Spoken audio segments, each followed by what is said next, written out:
memurtadkan orang? Ada. Oh gitu ya. Semua sudah kembali Islam. Masya Allah. Penebusan dosa ya. Jadi kalau ada yang mengatakan, coba buktikan. Kan sekarang lagi zamannya medsos. Saya dulu dimurtadkan oleh Hani dan saya masih Kristen. Saya mau lihat buktinya. Tunjukkan aja kalau ada yang saya murtadkan belum balik ke Kristen, silahkan. Nah itu dulu kayak gimana sih kok ketika memurtadkan orang Islam keluar dari agamanya? Yang pertama, kita lihat umat muslim ini berbeda-beda. Biasa kami mencari umat muslim yang cinta dunia. Oke. Yang nyari utang. Yang butuh duit. Yang butuh pinjaman. Yang mengeluh kalau dia susah, sakit. Atau ada ujian-ujian kesusahan dunia, ekonomi misalnya. Nah itu kita deketin. Nah asik nih, Tuhannya duit nih. Ya kan? Dia gak percaya kalau Allahnya akan bisa ngidupin dia. Berarti kita pakai Yesus. Kita pinjemin uang. Orang-orang sakit kita bantu. Ada di Semarang, namanya Rumah Kasih Hidrosepalus. Ada 2 penyakit yang penyakit ini ujungnya kematian dan 0,01% kemungkinan untuk bisa pulih dan sehat kembali, yaitu kanker dan hidrosepalus. Ya di situ banyak orang muslim kita bantu. Bantu kasih uang, cuma dibantu. Ibu bapaknya kasih uang. 2 bulan, 3 bulan kita akan tanya, kok saudaramu yang muslim gak ada yang bantu kamu? Padahal kalian paling banyak. Terpukul itu biasanya. Kami sayang karena Yesus cinta sama kamu. Padahal enggak. Nah itulah yang membuat akhirnya ketika dia bergantung sama manusia dan bukan muslim, kelar dia. Iya, artinya dari kesulitan secara finansial, kesulitan duniawi, dan merasa orang muslim yang hidupnya sendiri kayaknya benar-benar lagi ngenes banget gitu ya. Ini jalan masuk gitu ya. Jalan masuk. Nanti ada kegiatan-kegiatan saya waktu di gereja. Kasih becak, kasih kambing. Jadi orang-orang tua yang di kampung itu, yang nganggur kita kasih kambing sepasang. Nanti lahir tuh anaknya 3, 4 dalam 4 bulan. Nah dari situ ada kita dituntut imbal balik gak sih kok? Dulu setiap hari Minggu saya ajak ke gereja tuh orang-orang. Nurut mau. Nah ini menarik sekali gitu ya, perjuangannya ternyata untuk memurtadkan ya orang Islam ya, luar biasa. Tapi setelah beliau mualaf, tarik lagi ya kok ya? Ya kita waktu itu saya ke kampung, ke Desa Dudan Mojokerto, tempat di mana saya bikin pabrik. Saya udah pakai baju koko begini, gamis. Saya ajan, saya sholat, orang-orang ya saya ajak semua. Dan ketika saya masuk saya langsung umumkan, saya sudah Islam. Masya Allah. Gitu. Yang nggak seneng ya udah nggak usah kenal sama saya. 2013 Kohani bersahadat untuk berkomitmen memeluk Islam. Nah ini apa sih kok yang bisa dibilang yang melatar belakangi akhirnya Kohani memeluk Islam kok?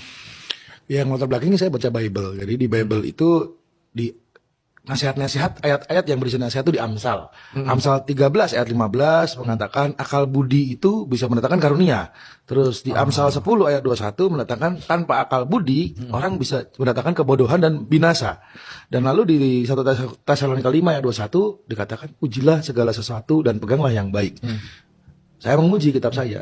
Ya, saya tidak perlu menjelaskan, tapi jelas sekali Bible ini sudah berubah.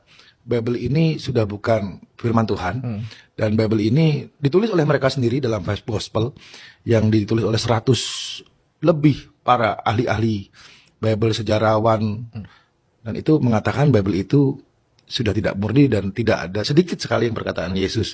Dan Bible sendiri akhirnya mengatakan bahwa di dalam Bible saya baca ini yang dibalik sama gereja. Gereja sekarang kalau ngomongin apa 10 perintah Allah. Nah, Allah ya bukan Allah. Yang pertama katanya kasihlah Tuhan Allahmu dengan segenap jiwamu dan berimu salah. Di Bible jelas di situ di Markus 12:29, terus Yohanes 5 ayat 30, Yohanes 17 ayat 3, ada orang yang bertanya kepada Yesus, "Ya, guru, apa hukum utama dan terutama?" Orang bertanya ke Yesus, "Ya Yesus, apa hukum yang utama terutama paling tinggi nih?" Yesus mengulang perkataan Nabi Musa 5.000 tahun sebelumnya. Dalam perjanjian lama di kitab Ulangan dia mengatakan sembahlah Allah saja, Allah itu Esa. Kalau diarabkan la ilaha illallah.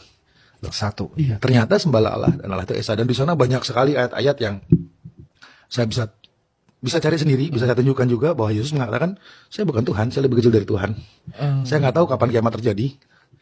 Dan akhirnya banyak nanti Yesus sholat, Yesus berwudu, Yesus kok begini? Karena memang perbedaannya kalau di Kristen itu rata-rata dan 99% mungkin mereka nggak pernah khatam dari Kejadian sampai Wahyu. Jadi kalau kita Al-Baqarah sampai Anas lah. Nah di sana nggak ada. Tapi kalau dipelajari sebenarnya ajarannya Bible itu tauhid.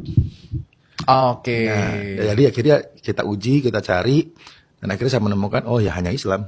Yesus mencontohkan itu. Oke. Jadi saya menemukan di Bible, Yesus mengatakan dirinya bukan Tuhan, sembahlah Allah saja, Allah itu Esa, bahkan coba iblis yang ciptakan siapa? Tuhan.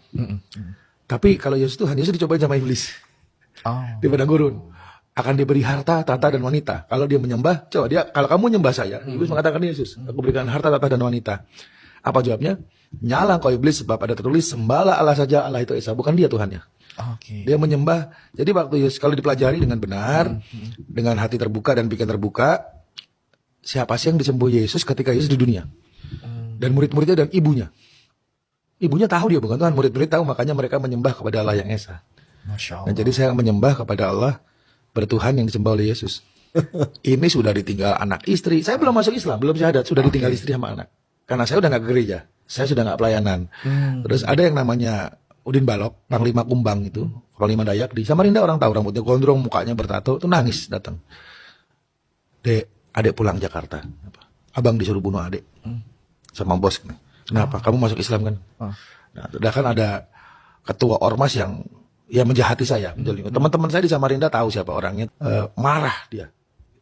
Karena waktu di sana pun kita dengan prinsip kita ini anak raja gitu. Anak raja maksudnya anak Yesus gitu. Pemenang, kita ini pasti pemenang gitu. Kan saya Kristen. Waktu itu saya nggak percaya dengan dengar azan, maaf saya matiin. Kan dulu radio ada azan tuh. Betul, matiin, TV azan matiin. Gitu. Bukan cuma setan yang kepanasan denger, orang kafir juga kesel dengernya gitu. Habis melakukan syahadat, saya cari satu orang yang dulu bantu di gereja saya.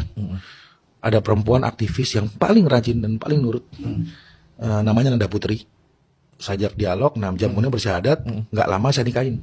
Ketika engkau meninggalkan sesuatu karena Allah, maka Allah gantikan dengan yang jauh lebih baik. Masya Allah. Ketika nama mantan istri saya Hani Chandra. Ketika dia meninggalkan saya, ya stres lah. Itu berat. Jadi kehilangan anak pertama itu, yang pertama kali. Nanti ada yang kedua kali. Terus akhirnya Allah beri istri yang baik, yang Masya Allah. Akhirnya ketika masuk Islam, selama 2 tahun istri saya ini disiksa.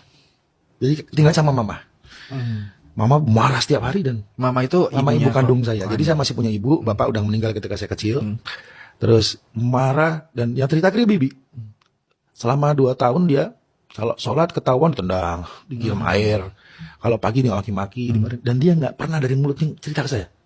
Oke. Jadi saya pergi kerja kan, dia nggak pernah cerita kalau dia diapa-apain. Sampai akhirnya dia ngajarin saya, ini kan birrul walidain. Saya kaget. Gitu. Sampai akhirnya hari ini dia jadi mantu kesayangan ibu saya. Apa yang Allah ingin saya lakukan, insya Allah mudah-mudahan Allah mudahkan. Biarlah apa yang jadi Allah inginkan yang terjadi di hidup ini. Bukan apa yang saya mau, tapi biarlah apa yang Allah mau di hidup saya ini. Dan saya memang minta, ya Allah, jangan sampai hidayah saya sia-sia. Ketika saya masuk Islam, apa yang saya bisa lakukan, saya tahu tidak ada. Tapi Allah mampukan lakukan.